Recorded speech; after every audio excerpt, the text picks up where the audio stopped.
이제 쿨롱 법칙으로 전기장 구하는 거 알았습니다. 우리 쿨롱 법칙을 적용하는 중요한 예로 전기 쌍극자를 소개합니다. 전기 쌍극자는 무슨 말이냐? 사실 우리가 지금까지 점전하를 많이 다뤘죠. 근데 이 점전하가 바로 단극자입니다. 그래서 이 점전하가 하나 딱 있는 거, 그걸 단극자라고 하기도 하고, 영어로는 모노폴 이렇게 얘기하겠어요. 그 다음에 쌍극자는 다이폴 이렇게 얘기하겠습니다. 사실은 이 모노폴은 우리 전기장이 어떻게 됐습니까? 전기장이 R제곱분의 Q죠. 그래서 R이 점점 작아져서 0이 되면 어떻게 되겠습니까? 점전하가 만드는 전기장이 R이 0이 되면 그건 어떻게 돼요? 무한히 커지죠. 사실은 정확하게 0이 될 이유는 없습니다. 그렇지만 그래서 그런 걸 갖다가 우리가 폴이다 이렇게 얘기합니다. 무한대로 발산하는 것을 폴이라고 하는데, 단극자는 점전하 하나를 그래서 말하는 것이고, 쌍극자는 점전하 두 개인데 그냥 점전하 두 개가 아니라 크기가 같은 양전하와 음전하 두 개가 있을 때 이것을 쌍극자라고 이야기합니다. 그러면 우리 쌍극자를 소개한다는데, 그럼 쌍극자에 대해서 무엇을 알아야 되느냐? 우리 전기를 배울 때 단극자에 대해서 무엇을 알아야 되냐면, 또는 저 점전하에 대해서 무엇을 알아야 되냐면, 맨 처음에 저 점전하가 만드는 전기장 알았습니다. 그래서 점전하가 만드는 전기장은 바로 이렇게 되지요. 우리 잘 아는 거죠. 네. 그래서 쌍극자에 대해서도 쌍극자가 만드는 전기장이 뭔가 이런 걸 물어볼 수가 있습니다. 또 하나는 이제 두 가지만 알면 그 전기 현상에서 다 안다라고 할 수가 있는데, 자, 첫 번째는 점전하가 만드는 전기장이 무엇이냐. 또 하나는 뭐냐면, 이미 전기장이 있으면 그때 그 전기장에다 갖다 놓으면 이 점전하가 어떤 힘을 받느냐. 이 두 가지를 이제 대답을 하면 우리 점전하에 대해서 다 아는 거죠. 단극자에 대해서 다 알았다 이렇게 얘기할 수가 있어요. 그래서 쌍극자도 마찬가지로 쌍극자가 만드는 전기장은 뭐냐, 또는 전기장에다가 쌍극자를 갖다 놓으면 어떤 전기력을 받느냐, 이 두 가지를 알면 다 알았다 이렇게 얘기할 수가 있습니다. 그런데 이 문제가 얼핏 생각하면 여기에 점전하 두 개가 있으니까, 우리 점전하 두 개 있을 때는 어떻게 다룬다고 그랬습니까? 중첩원리 쓰면 된다고 그랬죠. 그래서 중첩원리를 써서 각각이 만드는 전기장을 더하면 되겠죠. 그 다음에 중첩원리를 써서 점전하 두 개가 받는 전기장을 구하면 되겠죠. 네, 그렇게 합니다. 그런데 여기에 쌍극자를 따로 도입하는 이유는 뭐냐면, 이런 쌍극자의 경우는 쌍극자의 조건을 만족하면 특별한 성질을 갖기 때문입니다. 이때 쌍극자의 조건을 갖는다라고 하는 것은, 여기 그냥 점전하, 양전하, 음전하 두 개가 있다고 해서 이걸 그냥 쌍극자라고 그러는 것이 아니라, 앞으로 이 쌍극자의 전기장을 다 보겠지만 양전하, 음전하 둘 사이의 거리에 비해서 좀 멀리서 관찰할 때 이게 쌍극자가 됩니다. 근데 가까이서 관찰하면 이건 점전하 두 개가 된다 이렇게 얘기할 수가 있겠어요. 그래서 양전하와 음전하 두 점전하의 간격에 비해서 멀리서 보면, 그러면 이것을 쌍극자라고 부른다라고 하는 거예요. 그래서 쌍극자가 만드는 전기장을 먼저 보겠습니다. 근데 전기 쌍극자, 양전하, 음전하가 어떻게 놓여 있느냐에 따라서 전기장 구하는 게 좀 복잡하니까, 우리 이번에 처음에는 어떻게 하냐면, 네, X축 위에 양전하, 음전하가 네, 이렇게 놓여 있다. 그리고 양전하와 음전하 사이의 거리는 D여서, 네, 저기 양전하는 플러스 2분의 D, X가, 그 다음에 음전하는 마이너스 2분의 D에 놓여 있다라고 하겠습니다. 그래서 이놈이 만드는 전기장을 어디서 보느냐면 X에서 보는데, 아까도 얘기했지만 저 D에 비해서 X가 멀어야지 이게 저게 전기 쌍극자로서의 역할을 하는 겁니다. 그래서 계산해 보겠어요. 그래서 저 두 개가 여기서 만드는 전기장 어떻게 구합니까? 우리 중첩원리 써서 구하면 됩니다. 간단하죠. 거리가 x-2분의 d죠. 전 거는. 그 다음에 뒤에 거는 x 플러스 2분의 d죠. 그런데 요 놈이 어떤 조건을 쓰냐면, x가 d보다 상당히 크다는 조건을 쓰겠어요. 그렇게 쓰기 위해서 우리 어떻게 하냐면 x를 앞으로 뽑아냅니다. 항상 그런다고 그랬죠. 근사 조건을 쓸 때는 작은 것을 큰 것으로 나눈 다음에 그걸 0으로 보내는 거예요. 네, 그래서 자 여기서 이렇게 x를 뽑아내면 어떻게 됩니까? 저 앞에 거는 1-2x분의 d가 되고 요건 1 더하기 2x분의 d가 이렇게 되는데 요거 전체를 다 0으로 보내버리면 어떻게 되냐? 그럼 그냥 전부가 0이 돼버립니다. 그래서 요거의 1차항까지는 놔둬야 되겠어요. 우리가 근사로 보낼 때 근사로 보낼 때 그냥 0 된다 그러면 근사로 보낼 때 0 되게 만든 가장 큰 첫 번째 항은 우리가 살리는 겁니다. 그건 우리가 어떻게 살리느냐? 유명한 근사식이 있어요. 이게 1 더하기 알파가 n승인데 이 알파의 절대값이 1보다 작으면 어떻게 돼요? 1 더하기 n알파 이런 근사식이 있죠. 자 이걸 이용하겠습니다. 그러면 저 앞에 있는 저 앞에 거는 뭐가 되냐면 네, 저 앞에 거 요거는 뭐가 돼요? 요거는 마이너스 2니까 요놈은 1 더하기 빼기 1 더하기 빼기 플러스 마이너스 2x분의 d 이렇게 됩니다. 그래서 요거의 마이너스 2승은 1 더하기 x분의 d 이렇게 되는 걸 이용을 하겠어요. 그걸 이용하면 어떻게 되냐면 자 요거니까 이용합니다. 이용하면 어떻게 돼? 이렇게 됐죠. 그래서 계산하면 어떻게 되냐? 자 이렇게 되겠어요.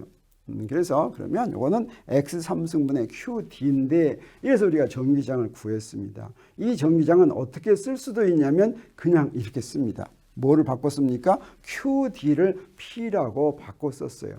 이 QD를 뭐라고 부르냐면 전기 쌍극자 모멘트다 이렇게 부릅니다. 왜 그러냐면 이 전기 쌍극자 모멘트는 자 Q하고 D를 곱한 것인데 Q하고 D가 좀 다르더라도 그 곱한 게 같으면 그래서 전기 쌍극자 모멘트가 같으면 무슨 얘기입니까? 요거 다르더라도 두 개 곱한 게 같으면 어때요? 전기장이 같아지죠. 그래서 양전화, 음전화 두 개를 멀리서 보면 그 멀리서 생기는 전기장은 개별적으로 얼마나 멀리 떨어져 있는지 전화 하나의 전기량이 얼마인지에 의존하는 것이 아니라 둘 곱한 것에 전기 쌍극자 모멘트에 의존한다. 이렇게 얘기할 수가 있겠죠. 그래서 네, 전기 쌍극자 모멘트가 주어지면 그 전기 쌍극자 모멘트에 의해서 전기장이 얼마다라고 하는 것을 구할 수가 있고 네, 어떻습니까? 전기 쌍극자의 전기장은 그 전기 쌍극자로부터 x만큼 떨어지는 곳에서는 그놈이 x에 어떻게 비례하냐면 x 3승에 반비례한다. 우리 점전의 경우에는 x 제곱에 반비례했죠. 이게 3승에 반비례한다. 그러면 이건 무슨 얘기입니까? 전기 쌍극자의 전기장은 단극자의 전기장보다 훨씬 더 빨리 0으로 간다라고 하는 거겠죠. 네, 그래서 네, 빨리 0으로 가는 이런 사항이 있는데 사실 이게 중요한 이유는 뭐냐면 우리 보통의 예를 들어서 원자나 분자 같은 것도 그 안에 총전하는 얼마입니까? 총전하는 0이죠. 그래서 얼핏 생각하면 외부에 전기장을 안 만드는 것 같지만 사실은 그 원자나 분자 내부의 전기장이 골고루 분포되어 있는 것이 아니라 한쪽으로 양전기와 음전기가 약간 다른 쪽으로 비껴서 분포되어 있을 수가 있어요. 그러면 그때 우리 뭐라고 얘기하냐면 그 원자나 분자는 전기 쌍극자 모멘트를 갖는다. 이렇게 얘기합니다. 전기 쌍극자로서의 역할을 한다라고 하는 것이죠. 그러면 단극자보다는 약하지만 x3승, 거리 3승에 반비례하는 전기장을 주위에 만들고 그래서 어떻습니까? 서로 전기력에 의해서 힘을 받는다라고 하는 거죠. 그래서 원자나 분자가 내부에 총전하는 0이지만 그래도 전기력에 의해서 힘받고 원자가 결합해서 분자가 되고 이런 이유가 바로 뭐냐면 이런 전기 쌍극자 모멘트다라고 하는 것이죠. 전기 단극자가 0이면 이 전기 쌍극자 모멘트가 중요해진다라고 하는 거겠습니다. 그래서 다시 정리하면 P는 QD가 같으면 똑같은 전기장을 만들고 거리의 세제곱에 반비례한다라고 하는 것입니다. 그러면 아까는 두 점전화가 X축 위에 놓여 있는데 이번에는 그 두 점전화가 어때요? 저렇게 Y축 위에 놓여 있는 경우를 계산하겠습니다. 이건 조금 복잡한 것 같지만 뭐 마찬가지로 할 수가 있겠어요. 그래서 이것도 역시 X라는 점에 만드는 전기장을 만들겠어요. 이것도 저 둘 사이의 간격에 비해서 X가 좀 클 때입니다. 그러면 어떻게 구하면 되겠습니까? 네, 이렇게 그리면 되겠어요. 그래서 네, 저 위에 있는 양전화가 만드는 전기장은 이렇게 생겼고 음전화가 만드는 전기장은 이렇게 생겼겠죠. 그래서 요거 두 개 더하면 되겠습니다. 요거 두 개 더하면 요 놈을 구하는데 이거 두 개 더하는 게 굉장히 어렵냐면 그렇지가 않겠어요. 이 경우는 어떻게 되겠습니까? 여기서 바로 보기에 네, X축 방향의 성분은 없어지고 어떻게 돼요? Y축 방향의 성분만 이렇게 남는 걸 우리가 알 수가 있겠습니다. 그래서 두 점전화가 자 이렇게 되니까 자 저기서 저거의 점전화의 방향은 네, X축 방향의 성분은 없어지고 네, Y축 방향의 성분은 이렇게 마이너스 Y 방향이다라고 하는 걸 알 수가 있으니까 그 다음에 여기서 본 이 Q는 어떻게 됩니까? 여기서부터 여기까지가 2Q죠. 그래서 요거의 코사인 세타 할 것 같으면 절반이 됩니다. 그래서 요 전기장의 크기는 2Q 코사인 세타의 2배를 한다라고 하는 것을 우리 알 수가 있으니까 그거 가지고 계산을 하겠어요. 그러면 어떻게 되냐? 이 Q는 뭐가 됩니까? 거리만 알면 되죠. 저 거리분의 1 이렇게 써요. 그 다음에 코사인 세타는 뭐가 됩니까? 저기서부터 우리 코사인 세타 구할 수가 있죠. 그래서 곱해서 구했습니다. 자, 이렇게 구한다면 우리 여기서도 어떻게 되겠어요? X로 뽑아내겠습니다. X 함수로 뽑아내고 여기 이렇게 나오니까 우리 아까 그 근사식을 쓰죠.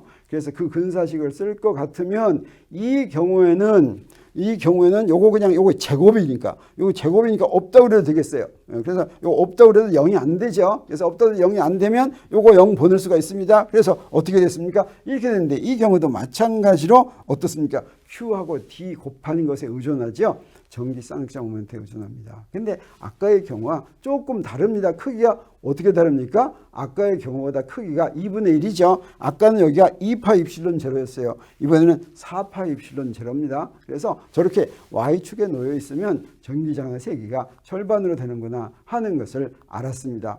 그래서 자, 이 X가 이렇게 돼가지고 내 방향이 다 쓸 것 같으면 네, 여기서의 방향은 네, 마이너스 Y 방향을 하면서 이렇게 되는데 요 앞에서 요걸 뭐라고 나왔습니까? 네, 이게 전기 쌍극자 모멘트죠. 그래서 전기 쌍극자 모멘트는 양전하 Q와 음전하 마이너스 Q가 있을 때 그 중에 하나 Q에다가 두 전하 사이의 간격 D를 곱한 것이 전기 쌍극자 모멘트입니다. 그래서 이 전기 쌍극자 모멘트가 같으면 같은 전기장을 만든다라고 하는 것인데 우리 특별히 X축에 놓여 있고 Y축에 놓여 있는 것을 했지만 사실은 일반적으로는 어떻게 되겠습니까? 일반적으로는 아무렇게나 놓여 있을 수가 있겠죠. 자, 이 경우는 계산이 복잡한데 결과만 얘기하겠습니다. 결과는 어떻게 하냐면 자, 여기서 음전하에서 양전하까지의 거리를 그걸 선분 벡터로 표현하겠어요. 그러면 D 벡터라고 표시할 수가 있겠죠. 그리고 아무데나 R이 좀 먼 곳인데 여기에 요점에서의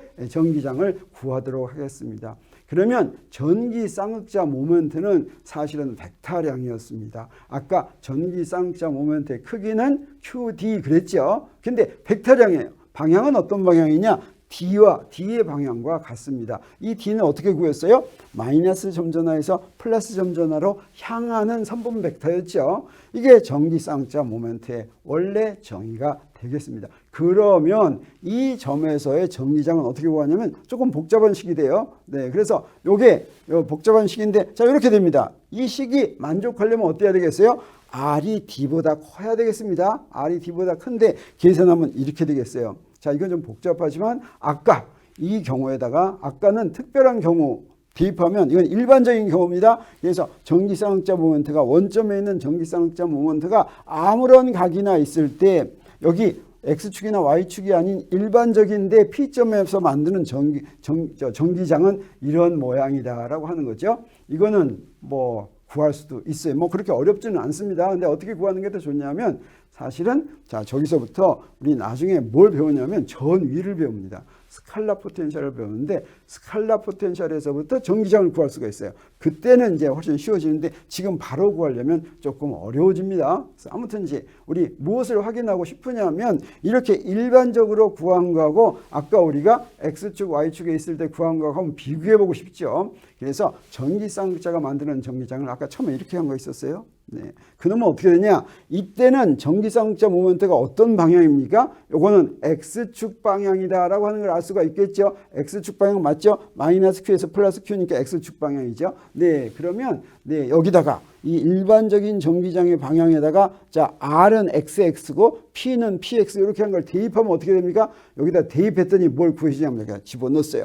집어넣었더니 아까 구한 답이 딱 나오는 것을 우리 알 수 있습니다. 여기서도 마찬가지예요. 이렇게 되면 뭐만 다릅니까? 네, P가 이렇게 됐는데 요거 뭐냐면 P는 PY가 되죠. Y방향축. 그 다음에 R은 XX 해시 되겠어요. 그래서 원래 일반적인 식에다가 대입합니다. 요거 대입했더니 어떻게 돼요? 딱 해서 아까 우리가 구한 식이 나오는 것을 알 수가 있죠. 자, 이렇게 해서 전기 쌍극자의 일반적인 형태까지 우리가 알았습니다. 그러면 우리 전기 쌍극자에 대해서 또 무엇을 알아야 된다고 그랬습니까? 균일한 전기장에 놓였을 때 어떤 힘을 받느냐 이걸 알아야 된다 그랬죠. 이건 아주 쉬워요. 왜 그러냐면 균일한 전기장이란 뭐냐면 어디서나 전기장이 다 똑같은 곳을 균일한 전기장이라고 합니다. 그러면 어떻겠습니까? 여기에 점전화가 하나는 QE 받고 저놈은 어떻게 돼요? 마이너스 QE 받고 있죠. 두 개가 같이 받는 건 뭐예요? 이거 두 개 더한 거죠. 그래서 전기 쌍극자에 작용하는 전기력은 항상 0이다라고 하는 걸 우리가 알 수가 있겠어요. 균일한 전기장에서 전기 쌍극자에 작용하는 전기장은 항상 0이다. 근데 이놈은 무엇은 작용하냐 하면 자, 저렇게 작용하면 어떻게 됩니까? 돌아가려고 하죠. 다시 말하면 토크가 작용합니다. 그래서 토크를 한번 계산해 보겠어요. 근데 토크의 정의는 뭐였습니까? R 크로스 F였죠. 그래서 R 크로스 F를 여기다 집어넣겠어요. F는 하나는 마이너스 Q이고 하나는 플러스 Q였죠. 그래서 Q1을 잡아 뺄 것 같으면 R2 빼기 R1 이렇게 되는데 R2 빼기 R1 여기서 보니까 뭡니까? R2 빼기 R1은 뭐예요? Q에서 플러스 Q까지의 D죠. 그래서 그 Q에다가 D를 곱한 게 바로 뭡니까? Q에다 D를 곱한 거. 이게 바로 전기 쌍극자 모멘트죠. 그래서 균일한 전기장에서 전기 쌍극자가 놓여 있으면 토크를 받는데 이건 돌아가려고 하는데 어떻게 돌아가려고 하느냐? 요거는 운동량 표시가 아닙니다. 이거는 전기 쌍극자 모멘트 크로스 이한 것처럼 돌아가려고 한다. 이거 좀 기억해 놓으면 좋아요. 네, 그래서 이번 시간 한번 정리할 것 같으면 전기 쌍극자가 이렇게 있으면 일반적으로 전기 쌍극자 모멘트는 어떻게 정의됐어요? P는 QD 이렇게 정의가 됐습니다. 그리고 이런 전기 쌍극자가 좀 멀리 있는 곳에 만드는 전기장은 어떻게 생겼어요? 네, 이렇게 생겼죠. 그리고 이런 전기 쌍극자를 균일한 전기장에 놓으면 힘은 어때요? 힘은 0이죠. 항상 0입니다. 그리고 이놈한테는 무엇이 작용해요? 토크가 작용하죠. 토크는 P 크로스 E라고 하는 것을 우리 알았습니다. 이 내용이 바로 전기 쌍극자에 대해서 우리가 기억해야 될 전부 다다라고 할 수 있습니다.